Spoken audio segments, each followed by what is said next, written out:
നമ്മളിൽ പലരൊക്കെയും നമുക്ക് കിട്ടിയ അറിവ് കൊണ്ട് തൃപ്തരായി തീരുവാൻ ആഗ്രഹിക്കുന്നവരാണ്, തൃപ്തിയടയുന്നവരാണ്.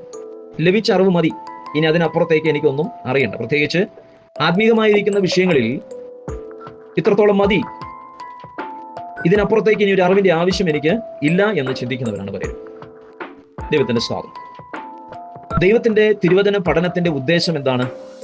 നാം ഇതുവരെ പഠിച്ചതിൽ നിന്നും ഇനിയും ആഴമേറിയ ചില കാര്യങ്ങൾ വചനത്തിൽ നിന്നും കർത്താവിനെ കുറിച്ചും നാം പ്രാപിപ്പാൻ പോകുന്ന സ്വർഗരാജ്യത്തെക്കുറിച്ചും കൂടുതൽ അറിവുകൾ ലഭിക്കണം. അറിവുകൾ ഒരിക്കലും നമുക്ക് നമ്മുടെ ജീവിതത്തിൽ അതൊരിക്കലും പാഴാകത്തില്ല. യോഹന്നാനെ സംബന്ധിച്ച് വേണമെങ്കിൽ ചിന്തിക്കാമായിരുന്നു, ദൈവപുരുഷനായിരിക്കുന്ന മോശയുടെ എഴുത്തുകളല്ലേ, ഇനി അതിനപ്പുറത്തേക്ക് ഒരു വെളിപ്പാടുണ്ടോ? ഇല്ലായിരിക്കും എന്ന് വേണമെങ്കിൽ ചിന്തിക്കാം. പക്ഷേ യോഹന്നാൻ അതിന് തയ്യാറായില്ല.